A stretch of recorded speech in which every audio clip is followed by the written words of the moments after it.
When I saw the name Thad flash across her phone screen at 3 in the morning, I had no idea my entire life was about to shatter into 1,000 pieces.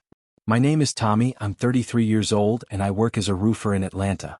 It's hard work, brutal on the body, especially during Georgia summers when the heat makes the shingles soft and the tar sticky. But it's honest work and it pays the bills. My wife Valentine is a choreographer who teaches dance to kids and adults at a local studio downtown. She's always been graceful, always moving like she's dancing even when she's just walking across a room. We've been married for 8 years and we have 2 kids, Emma who just turned 6 and Dylan who's 4. Our life in our apartment on the north side of Atlanta seemed ordinary, stable, exactly what a happy family life should be. I remember the day Valentine first mentioned the trip. It was about a year before she actually went. She and her best friend Sarah had been talking about it for months, a week in the Bahamas, just the 2 of them. A girls' trip. Ocean, cocktails, relaxation away from daily routines. I was supposed to go with them originally. We talked about making it a couple's vacation, but then work got complicated. My company landed a huge contract, reconstructing the roof of a shopping mall in downtown Atlanta. The project was massive, weeks of work, and the timing couldn't have been worse. My vacation time just didn't align with theirs anymore. I remember sitting at our kitchen table when Valentine asked if I'd be upset if she still went without me. Emma was coloring at the table, Dylan was playing with his toy trucks on the floor. I looked at my wife's hopeful face and couldn't say no. She worked so hard, juggling her teaching schedule with taking care of the kids, managing the household. She deserved a break. I told her to go, to enjoy herself, to come back relaxed and happy. She kissed me and promised she'd miss me every second. The weeks leading up to her trip were normal. We fell into our usual routines. I'd wake up at 5:30, get ready for work, kiss Valentine goodbye while she was still half asleep, then head out to whatever roof needed fixing that day. She'd get the kids ready, drop them at daycare, teach her classes, pick them up, make dinner. In the evenings we'd all sit together watching the kids play, talking about our days. It was simple, maybe even boring to some people, but it was ours. The day Valentine left for the Bahamas, I took off work to drive her to the airport. Sarah's husband drove them both, and I remember watching Valentine walk through the security checkpoint, turning back one last time to wave at me. She was smiling, excited. I was happy for her. I really was. The first 2 days she was gone were fine. She sent me photos, the view from their hotel room, the beach at sunset, her and Sarah holding tropical drinks with little umbrellas. She'd call in the evenings after the kids went to bed, telling me about their day. They'd gone snorkeling, tried the local food, spent hours just lying on the beach. Her voice sounded light, carefree. I told her I was glad she was having fun. Then something shifted. The photos became less frequent. The calls got shorter. When I'd ask about her day, her answers became vague. Just relaxing, she'd say. Nothing special. I figured maybe she was just tired or maybe her phone battery was dying a lot. I didn't think much of it. After all, isn't that what you're supposed to do on vacation? Disconnect? When I picked her up from the airport a week later, she looked tanned and rested. Beautiful, actually. But when I hugged her, I felt something odd, a moment of tension in her body before she relaxed into my embrace. Like she had to remind herself to hug me back. I brushed it off. Maybe she was just exhausted from the flight. The first few days after she came home, everything seemed almost normal. She unpacked, did laundry, got back into her routine with the kids and work. But I started noticing small things. The way she'd check her phone constantly, even during dinner. How she'd excuse herself to use the bathroom and come back 15 minutes later. The way she'd angle her phone screen away from me whenever a notification came in. Most tellingly, her phone was always with her now. Always. She'd take it into the bathroom, keep it on the nightstand on her side of the bed, carry it from room to room like it was attached to her hand. Before the trip, Valentine had been casual with her phone. She'd leave it charging in the kitchen while we watched TV. She'd hand it to Emma to play games while we were waiting at restaurants. She'd ask me to check her messages if she was driving. Now it was like the phone had become some kind of sacred object that only she could touch. I tried to convince myself I was being paranoid. Marriage is built on trust, right? And I trusted Valentine. We'd been together for almost a decade. We had children together. We'd built a life together. She wouldn't throw all that away. She couldn't. A month passed. Then 2. I kept working on roofs during the day, kept coming home to my family at night. But something was eating at me from the inside. It was like having a splinter you can't see but can always feel. Valentine was there physically. She made breakfast, she helped the kids with their homework, she came to bed beside me every night. But emotionally she was somewhere else. Somewhere I couldn't reach. I tried to bring it up once about 3 weeks after she got back. We were in bed and I asked her if everything was okay. She said yes, of course, why would I ask? I told her she seemed distant. She said she was just tired from work, that the new session of students was particularly challenging. I wanted to believe her. God, how I wanted to believe her. But the phone. Always the phone. It would buzz and her whole body would tense. She'd grab it, look at the screen, and either relax or quickly type something back. Sometimes she'd smile at whatever message she'd received, this small, secret smile that made my stomach turn. When I'd ask who she was texting, she'd say, "Just Sarah," or "Just someone from the studio." Always a quick, dismissive answer. I started watching her more carefully. I hated myself for it, but I couldn't stop. I'd notice how she'd wait until I was in the shower to make phone calls. How she'd step out onto our apartment balcony to get some air, with her phone in hand. How she'd started staying up later than me, saying she wasn't tired yet, and I'd wake up at 2 or 3 in the morning to find her still awake, phone in hand, typing away with that same secret smile on her face. The night everything fell apart was a Thursday. I remember because Thursdays were my early days. I had to be on site by 6, which meant leaving the apartment by 5:15. I'd worked a brutal day, 12 hours on a roof in the blazing sun, and came home exhausted. Valentine had made dinner, pasta, the kids' favorite. We ate together, gave the kids their baths, read them bedtime stories. The whole domestic routine that had once felt comforting now felt like we were just going through the motions. After the kids were asleep, I took a shower. When I came back to the bedroom, Valentine was in the bathroom giving Dylan his bath. He'd spilled juice all over himself right before bed and needed a quick rinse. Her phone was on our bed, just sitting there, face up. And as I was putting on my clothes, it vibrated. Once, twice, 3 times in rapid succession. I looked at the screen. The preview messages were right there. "Thinking about you, miss your smile, when can we talk?" All from someone named Thad. My heart stopped. Actually felt like it stopped beating for a second. I stood there, dripping water on the carpet, staring at that phone like it was a snake about to strike. I could hear Valentine singing to Dylan in the bathroom, her voice soft and gentle. The same voice she used to sing to me. And here was her phone, lighting up with messages from someone named Thad. I didn't think. I just picked it up. Her passcode was Emma's birthday, 0623. She'd never changed it, never had a reason to. The phone unlocked. I opened the messaging app. And there it was. Hundreds of messages. Hundreds. I sat down on the edge of the bed, my legs suddenly unable to hold me up. I started scrolling. Started reading. And with every word, every message, my entire world crumbled. The messages went back to the second day of her trip. The very first one from him: "Great diving with you today. You're a natural underwater." Her response: "Thanks. You made it so fun. Best part of the trip so far." Innocent enough. But then they kept going. Day 3, "Want to grab drinks after the sunset dive tomorrow?" "I'd love to. Let me check with Sarah." "She can come too, of course." But then later that night, Sarah headed back early. "I'm glad I got to talk to you alone." I scrolled faster, my hands shaking. Day 4, "Last night was amazing. I know we shouldn't have, but I can't regret it. When can I see you again?" My vision blurred. I read about how they'd met. He was a private dive instructor on the island, had approached Valentine and Sarah offering to show them the best diving spots. They'd agreed. Spent the whole day with him, diving in crystal clear water, exploring coral reefs and shipwrecks. Valentine described it in detail in messages to him later, how he'd made her laugh with underwater hand signals, how he'd held her hand to guide her through a narrow passage in a reef, how she'd felt completely free and alive for the first time in years.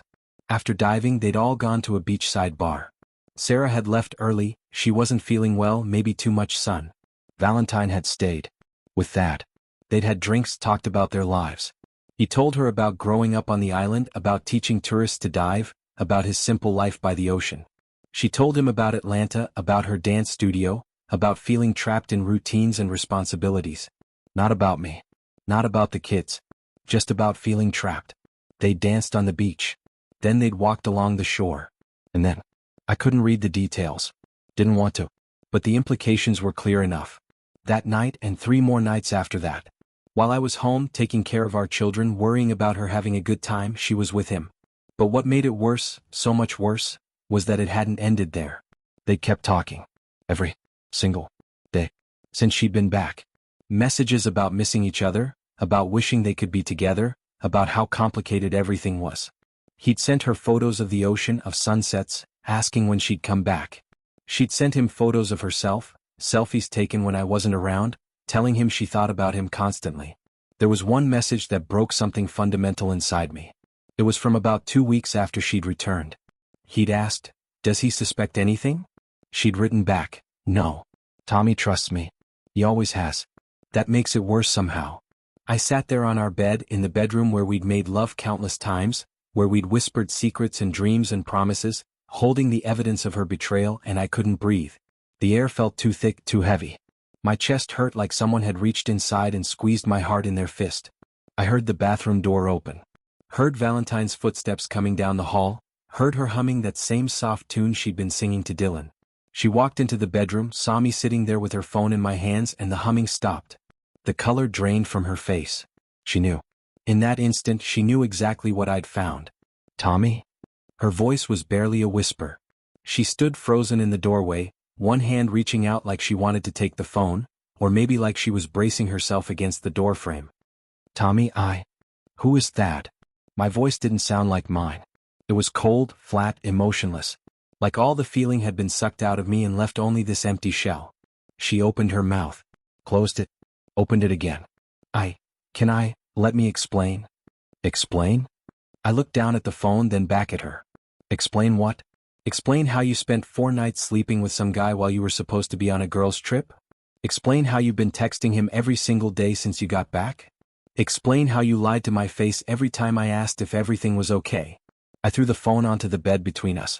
It bounced once and landed face up, the screen still showing their conversation. "Go ahead. Explain." Valentine took a step into the room, then another. She was crying now, tears streaming down her face, but I felt nothing. No sympathy. No urge to comfort her. Nothing. It wasn't planned," she started, then stopped. Shook her head. "No. That's not right. That's not fair to you. I made choices. Conscious choices. Bad choices." "When did it start?" I asked. My voice was still that same flat monotone. "When did you decide to throw away 8 years of marriage? When did you decide our kids didn't matter? When did you decide I didn't matter?" "You matter," she said, almost shouting it, then caught herself, lowering her voice so she wouldn't wake the kids. "You matter, Tommy. You always have. That's what makes this so terrible. I love you. I do." I laughed. Actually laughed, this bitter, harsh sound that made her flinch. "You love me? You have a funny way of showing it." She moved closer, sat on the edge of the bed, careful not to touch me. Smart of her. I don't know what I would have done if she'd touched me right then. "We went diving on the 3rd day," she said quietly. "Sarah and me. He approached us on the beach, offered to show us the best spots. He seemed nice, friendly, professional. We went diving and it was incredible. I'd never done anything like that before. Being underwater, seeing all those fish and corals, it was like being in another world." "I don't need the tourist review," I said harshly. "Get to the part where you decided to cheat on your husband." Valentine flinched again but continued. "After diving, he invited us for drinks. Sarah left early. I should have gone with her. I knew I should. But I didn't. We talked for hours, Thad and I. About everything and nothing. He was easy to talk to. He didn't know anything about my life, my responsibilities. With him, I could pretend to be someone else. Someone without a mortgage to worry about, without dance classes to teach, without a husband and kids, I finished for her. Without the family you promised to love and honor. I never stopped loving you," she insisted, still crying. "That's what I couldn't understand. I was with him, but I was thinking about you. About Emma and Dylan. About our life. But I couldn't stop. It was like I was watching myself make these terrible decisions and couldn't stop." "You could have stopped," I said. "You could have stopped at any time. After the first night, you could have told him no. You could have come home and confessed. You could have not continued talking to him for 2 months after you got back." I stood up, needing to put distance between us. "Do you love him?" "No." Her answer was immediate, emphatic. "No, Tommy. I don't love him. I barely know him. He was an escape. A fantasy.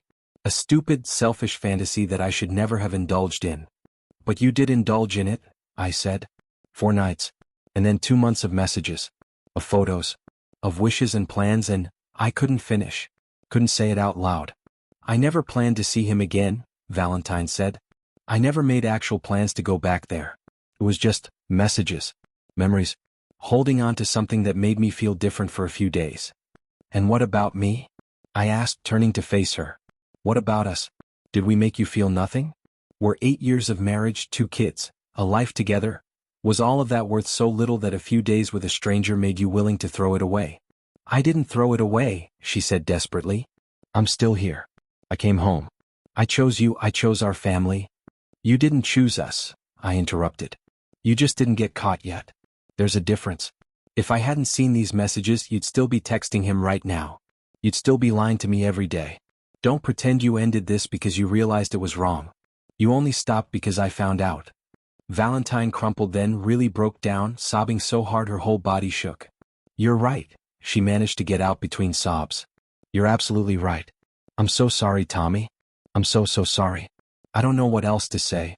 There aren't words big enough for how sorry I am. I watched her cry and felt nothing. That's what scared me most.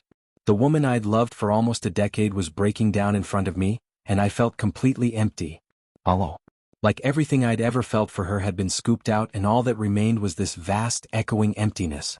Don't forget to subscribe to this channel and click like if you enjoy this story. I always read your comments and analyze which stories you like best so that I can create better stories. Thank you. I will continue the story. That night I slept on the couch. Couldn't bear to be in the same bed with her. I lay there in the darkness of our living room, listening to the city sounds outside our window, and thought about everything. Thought about how we'd met at a friend's party 9 years ago. How she'd been wearing a blue dress and had laughed at all my terrible jokes. How we'd danced until 4 in the morning, how I'd known by the end of that night that I was going to marry her. I thought about our first date, our first kiss, the first time I told her I loved her. Thought about proposing to her in Piedmont Park, how she'd said yes before I even finished asking the question. Thought about our wedding, small and simple, just family and close friends, but perfect. Thought about the day Emma was born, how Valentine had gripped my hand so hard during labor I thought she might break my fingers, and how we'd both cried when we first held our daughter. Thought about Dylan's birth 2 years later, easier than Emma's, and how our family had felt complete. But then I thought about my own childhood. I was 7 when my parents divorced. 7 years old, and I remember every fight, every screaming match, every slammed door. I remember being shuffled between houses every other weekend, living out of a duffel bag, never feeling like I fully belonged anywhere. I remember holidays split between 2 homes, 2 separate celebrations, trying to make both parents happy while feeling torn in half. I remember my dad's new girlfriend moving in when I was 9. Remember my mom's string of boyfriends, how I learned to make myself invisible when they were around.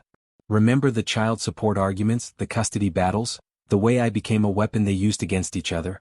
Your father didn't send the check this month. Your mother is poisoning you against me. Back and forth, endless, exhausting. I remembered promising myself, lying in my childhood bedroom with a pillow over my head to drown out the shouting, that when I had kids I would never put them through this. Never. They would have what I didn't, a stable home, 2 parents who loved each other, a family that stayed together. Emma was 6. Dylan was 4. The same ages I'd been when my world fell apart. If Valentine and I divorced now, this would be their defining childhood memory. The year their parents split up. The year their family broke. The next morning I got up before anyone else. Made coffee. Stood on our balcony and watched the sun come up over Atlanta. Valentine found me there an hour later. She looked like she hadn't slept either, her eyes red and puffy. We need to talk, she said softly. Yeah, I agreed. We do. We talked. 4 hours. The kids woke up and we had to pause, make them breakfast, get them situated with cartoons. Then we went into the bedroom and talked more. She told me everything. Every detail I asked for, no matter how much it hurt both of us.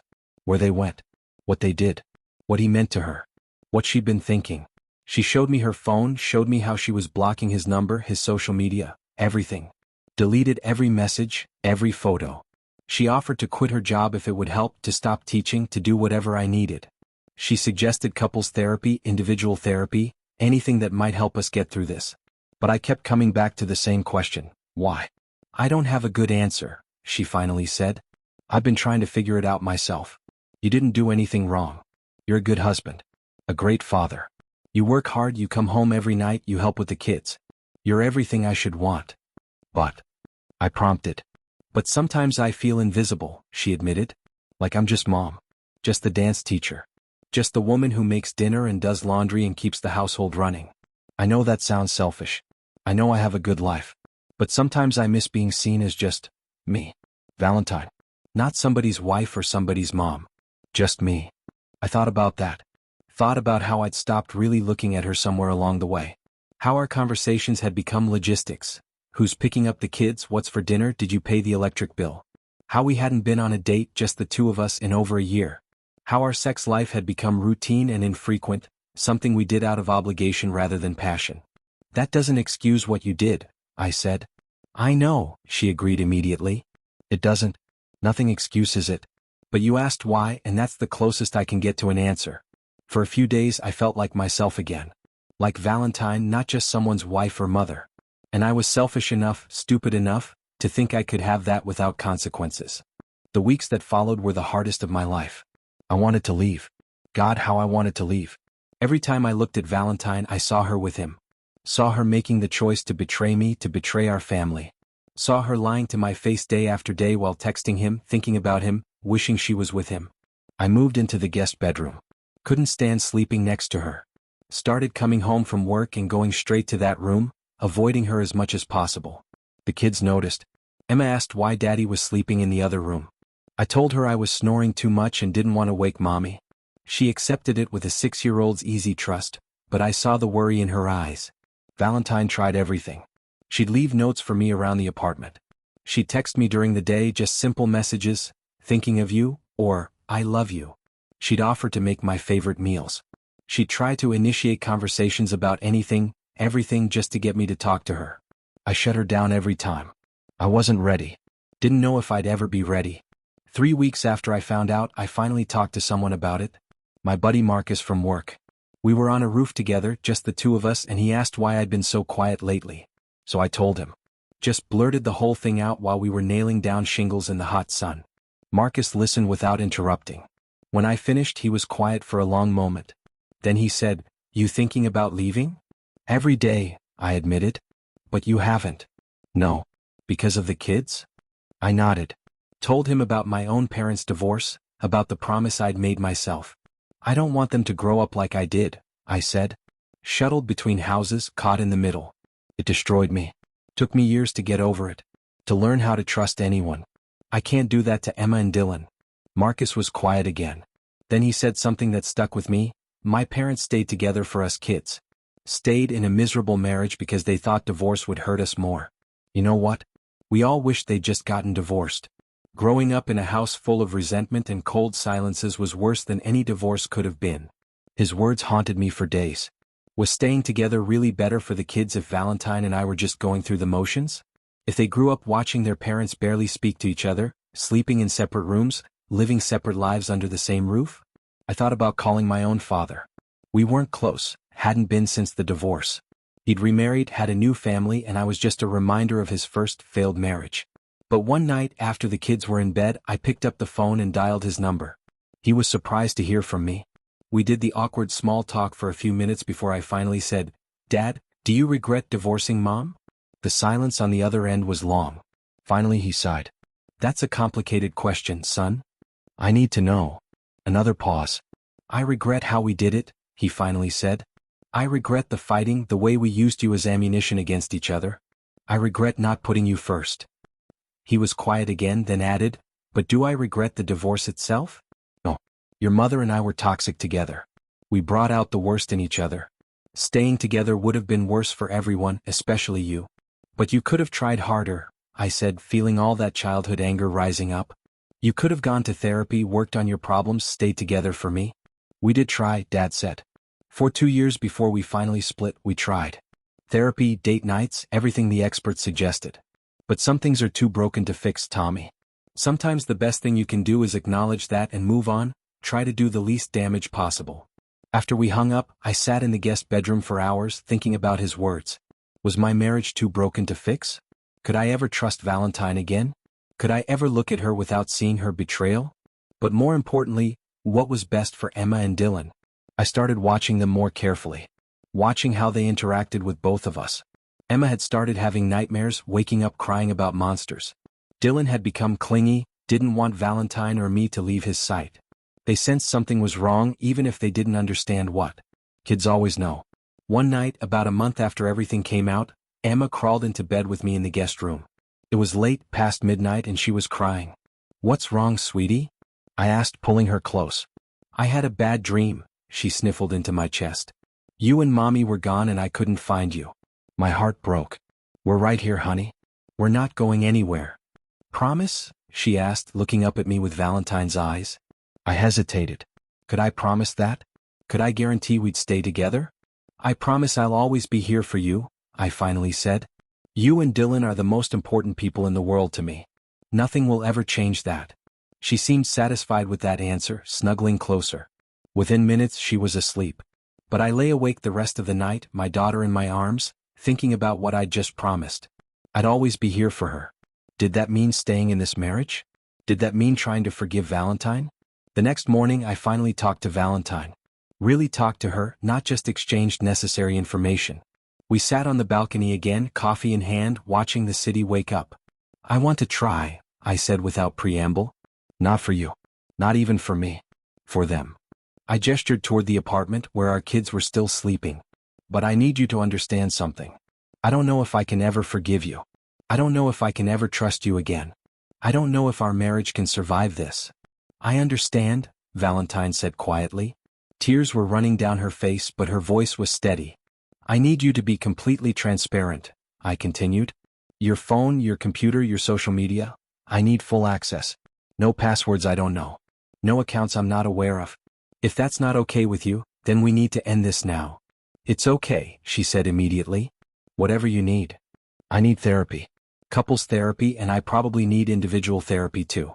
So do you." "I'll call someone today." "I need time," I said. "I don't know how much time. Maybe a lot. And during that time you need to be patient. You need to accept that I'm going to be angry. I'm going to have bad days where I can barely look at you. I'm going to ask questions that hurt both of us. Can you handle that?" "Yes," she said firmly. "Yes, I can. I will. Whatever it takes, Tommy. However long it takes." That was 4 months ago. The therapy helped. Not quickly, not easily, but gradually.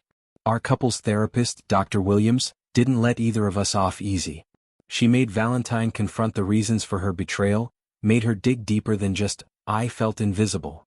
Turned out there was a lot underneath, feeling overwhelmed by motherhood, struggling with her identity, resenting that her career had taken a backseat to childcare. Things she'd never told me, things she'd maybe never even admitted to herself. But Dr. Williams also made me confront my own role in our marriage's deterioration. Not in the affair, that was completely on Valentine. But in the slow erosion of our connection. How I'd stopped making her a priority. How I'd assumed that providing for the family financially was enough, that I didn't also need to provide emotional support and connection. How I'd let us become roommates who occasionally had sex rather than partners who were building a life together. It was painful. Every session felt like reopening a wound. But slowly, very slowly, we started to rebuild. Not what we'd had before, that was gone, destroyed beyond repair. But maybe something new. Something different. I moved back into our bedroom 3 months after I found out. Not because everything was fixed, but because sleeping in the guest room felt like we were just drawing out the inevitable. Either we were going to try to make this work or we weren't. Halfway measures weren't fair to anyone, especially the kids. The physical intimacy took longer. I couldn't touch her without thinking about her touching him. Couldn't kiss her without wondering if she'd kissed him the same way. It took 2 more months before we made love again, and even then it was different. Tentative. Careful. Like we were both afraid of breaking something fragile. But gradually, day by day, we found our way forward. Valentine quit using her phone so much. She'd leave it in the other room during dinner, turn it off at night. She started being more open about everything, where she was going, who she was talking to, what she was thinking. At first it felt forced, performative. But eventually it became natural again. I started making more effort too. Started coming home from work and actually being present, not just physically there but mentally engaged. Started taking Valentine on dates again. Nothing fancy, just dinner at the local diner or walks in the park after the kids were in bed. Started asking her about her day and actually listening to the answer. Started seeing her again, really seeing her, not just as mom or my wife but as Valentine, the woman I'd fallen in love with all those years ago. The hardest part was the triggers. Something would remind me, a song, a comment, seeing the Bahamas mentioned on TV, and suddenly I'd be back in that moment, reading those messages, feeling that knife twist of betrayal all over again. Dr. Williams said that was normal, that it would get better with time. She was right, mostly. The triggers came less frequently as months passed, hurt less intensely when they did come. Emma's nightmares stopped. Dylan became less clingy. They could sense that things were better between their parents, even if they didn't understand what had been wrong. We started doing family activities again. Trips to the zoo, movie nights, weekend breakfasts at their favorite pancake place.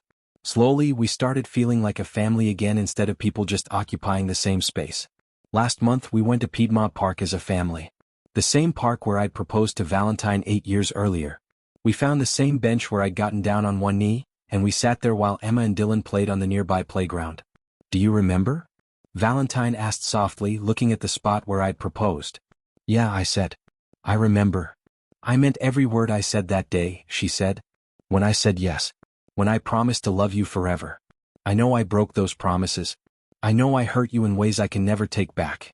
But I want you to know, I still mean those words. I love you, Tommy. I love our family. And I will spend the rest of my life proving that to you." I looked at her, this woman who had shattered my trust and broken my heart, who had also given me 2 beautiful children and 8 years of mostly happy marriage. I looked at Emma and Dylan playing and laughing without a care in the world. And I thought about my own childhood, about the promise I'd made myself. "I love you too," I said. And I meant it. The love was different now. It had scars, it had limits, it had learned to be more cautious. But it was still there. I don't know if I'll ever completely get past what happened. But I'm trying. We're trying. And maybe that's enough. Valentine reached for my hand. I let her take it. We sat there together watching our children play, and for the first time in months I felt something like peace.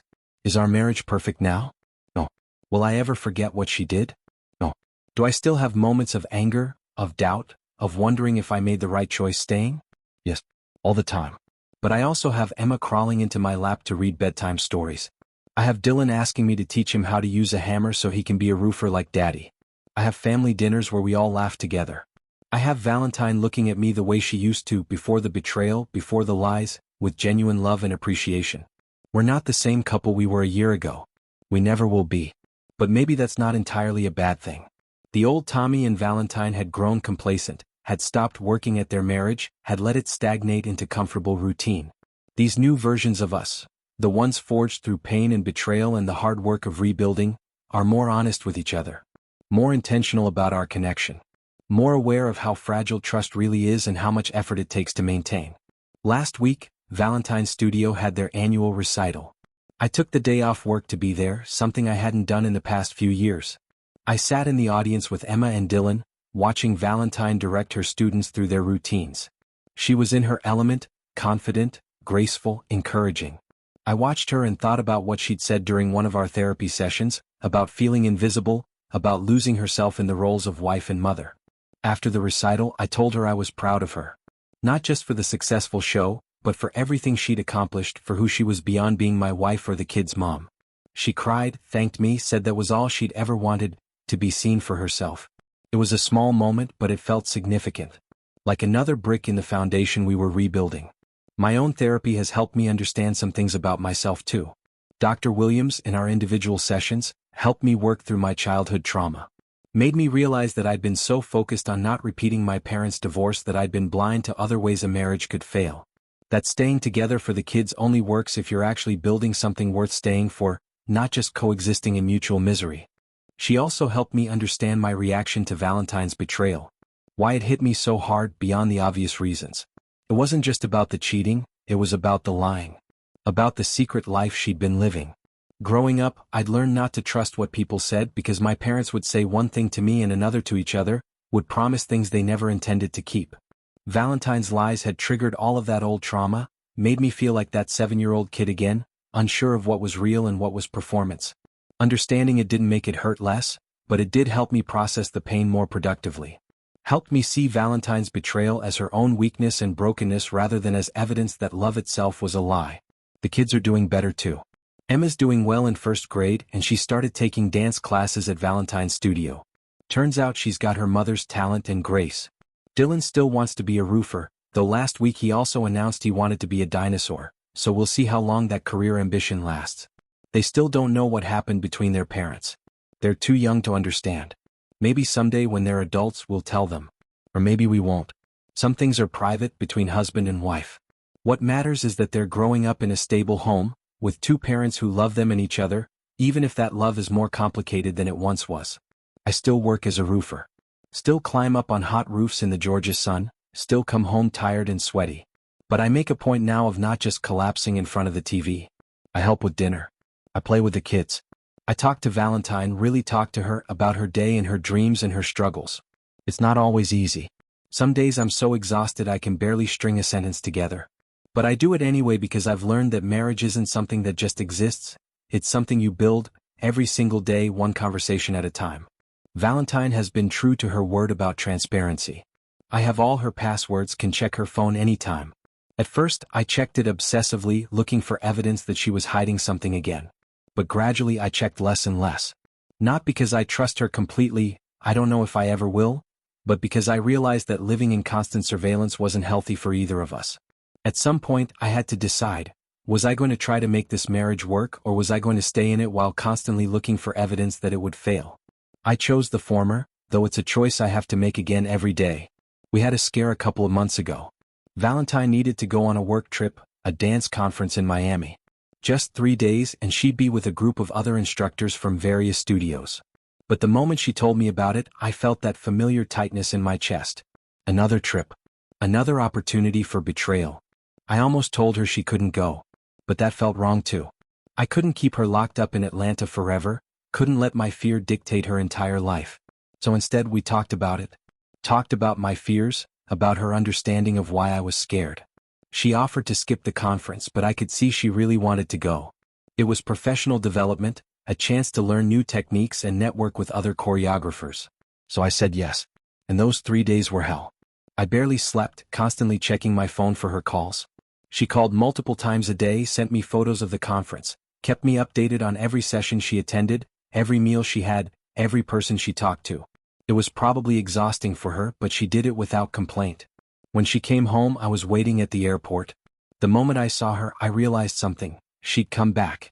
She'd gone away and she'd come back, just like she'd promised. It was such a simple thing, but it felt monumental. Maybe I could learn to trust her again after all. Not blindly, not the way I had before, but carefully, gradually, one trip at a time. We're planning a family vacation next month. Not the Bahamas. I don't think I'll ever be able to go there without thinking about what happened. But somewhere else, somewhere new where we can make fresh memories. The kids are excited. Emma wants to go to Disney World. Dylan wants to go anywhere there are dinosaurs. Valentine just wants us to be together, to have fun as a family. And me? I want that too. I think about that night a lot, the night I found those messages. About how close I came to walking away. About how I almost let my anger and hurt destroy everything. I'm not saying I made the right choice. I don't know that there was a right choice. But I made a choice and I'm living with it, and most days it feels okay. There's a quote I heard somewhere about forgiveness, that it's not a feeling, it's a decision you make over and over again. I think about that a lot. Because I haven't had one moment where I suddenly forgave Valentine and everything was fine. Instead, I wake up each morning and choose to forgive her that day. Some days it's easy. Some days it's nearly impossible. But I keep choosing it. Last night, after the kids were asleep, Valentine and I sat on our balcony like we do sometimes now. The city was quiet, or as quiet as Atlanta ever gets. She was quiet too, just sitting beside me, her hand in mine. "What are you thinking about?" she asked eventually. "Just everything," I said. "How we got here. Where we're going." "Are you happy?" she asked, and I could hear the fear in her voice. Fear that I'd say no, that all of this was for nothing. I thought about it. Really thought about it. Was I happy? Not the way I'd been happy before, when happiness came easily and I never questioned it. But maybe a deeper kind of happy, the kind that comes from surviving something terrible and choosing to keep going anyway. "I'm getting there," I said. And it was true. We sat there in comfortable silence, and I thought about my children sleeping safely in their beds, about the woman beside me who had hurt me deeply but was trying every day to make amends, about the life we were building together from the rubble of what had been destroyed. It wasn't perfect. It wasn't what I'd imagined. But it was ours, and we were fighting for it, and that had to count for something. I still work on roofs. Still fix what's broken, still protect homes from the storms. The metaphor isn't lost on me.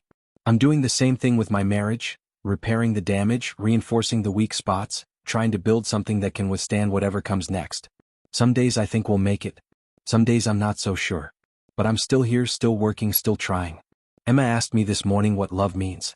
She's at that age where she asks big questions. I thought about it for a long time before answering. A year ago, I would have said love was a feeling, butterflies and romance and happily ever after. But now I know better. Love, I told her, is choosing someone every day even when it's hard. Especially when it's hard. It's fixing what's broken instead of throwing it away. It's believing that tomorrow can be better than today. She seemed satisfied with that answer, even if she didn't fully understand it. Someday she will. Someday when she's older and has her own relationships, her own heartbreaks and healings, she'll understand what I meant. For now though, she's just a kid who wants her parents to be happy and together. And Dylan's just a kid who wants to play with dinosaurs and help Daddy on the roof someday. And Valentine and I? We're just two imperfect people trying to build something good from something broken, one day at a time. Maybe that's all any of us can do. Make mistakes, hurt each other, but keep trying anyway. Keep choosing love, keep choosing family, keep choosing to believe that we're stronger together than apart. It's not a fairy tale. It's not even particularly romantic most days. But it's real and it's ours, and I'm learning to be okay with that. I look at the apartment we share, at the life we've built within these walls. It's not much, just a 2-bedroom place on the north side of the city. But it's home. It's where my kids are learning to read and ride bikes and be kind to others. It's where Valentine and I are learning to love each other again, differently this time, more carefully but maybe more authentically too. Someone asked me recently if I regret not leaving, not getting divorced. Marcus, the same guy I'd confided in months ago. We were on a roof again, working side by side in the heat. Sometimes, I admitted, sometimes I wonder what my life would be like if I'd walked away. If it would be simpler, easier, less painful. But, he prompted. But then I think about Emma and Dylan. About the life they have now versus the life they'd have if we'd split up. About how they laugh at breakfast and fight over toys and don't have to worry about which parent they're staying with this weekend. And I think maybe I made the right choice. Or at least, a choice I can live with. Marcus nodded. That's all any of us can do, man. Make the best choice we can with what we know and live with it. He's right. I made a choice to stay, to try to rebuild, to give my marriage another chance. Valentine made a choice to fight for our family, to do the hard work of earning back trust, to be better than she was. And every day we make those choices again. It's not perfect. We still have bad days. Just last week we had a fight about something stupid. Valentine forgot to pick up milk on the way home and I snapped at her about it. But instead of the fight escalating like it might have before, we both stopped, took a breath and talked about what was really bothering us. Turns out it wasn't about the milk at all. I was stressed about a difficult roofing job, and she was overwhelmed with preparing for the recital. We apologized to each other, actually talked through our stress and moved on. That's the difference now. Before, we would have let something small become something big, would have gone to bed angry, would have let resentment build. Now we fight differently. We talk differently. We love differently. Dr. Williams says we're making good progress. She thinks we might be able to reduce our therapy sessions to once a month soon instead of every week. Part of me is relieved. Therapy is expensive and time-consuming. But part of me is terrified. What if we need those weekly sessions? What if without that outside guidance we slip back into old patterns? But I guess that's what trust is. Not knowing for certain that things will be okay, but choosing to believe in the possibility anyway. Choosing to believe in Valentine, in our marriage, in our ability to keep building something good. I'm still a roofer. Valentine's still a choreographer. We still live in our apartment in Atlanta. We still have Emma and Dylan who are growing up so fast it makes my heart ache. On the surface, nothing has changed. But underneath, everything is different. I'm different. I'm more aware now of how fragile relationships are, how much work they require. I'm less likely to take Valentine for granted, less likely to assume that love alone is enough to sustain a marriage. I'm sadder in some ways, having lost that innocent belief that betrayal couldn't happen to us. But I'm also stronger, having survived it and chosen to move forward. Valentine is different too. She's more intentional about everything now, about showing me she loves me, about being present with the kids, about pursuing her own identity outside of being a wife and mother. She's also more careful, more aware of how her choices affect others. The carefree way she used to move through the world is gone, replaced by something more thoughtful, more measured. Are we better for what happened? I don't know if I'd go that far. But we're different, and maybe different is what we needed. Maybe the old version of our marriage was always heading for some kind of crisis, and this forced us to confront it before it was too late. Or maybe I'm just trying to find meaning in pain, trying to convince myself that it was all worth it. Some days I believe that narrative. Some days I think I'm just fooling myself, that I should have left when I had the chance. But then Emma runs up to me when I get home from work, throws her arms around me and says, "I love you, Daddy." And Dylan shows me a drawing he made of our family, stick figures holding hands, all smiling. Anne Valentine looks at me over the dinner table with gratitude and love, and I think, this is why I stayed. For these moments, for this family, for the possibility that broken things can be repaired, that mistakes don't have to be forever, that love can survive even the worst betrayals. I'm not sure what our future holds. I'm not sure if Valentine and I will make it long-term, if we'll grow old together like we once planned. But I know we're trying. I know we're here now doing our best. And maybe that's enough. Maybe it has to be. Thank you for watching this video. YouTube may no longer suggest my channel to you, so subscribe to it to receive new interesting stories. You will also help the channel grow and improve the quality of its content. The screen now displays a playlist with other interesting stories that you can listen to. You can also write in the comments what stories you would like to see on the channel.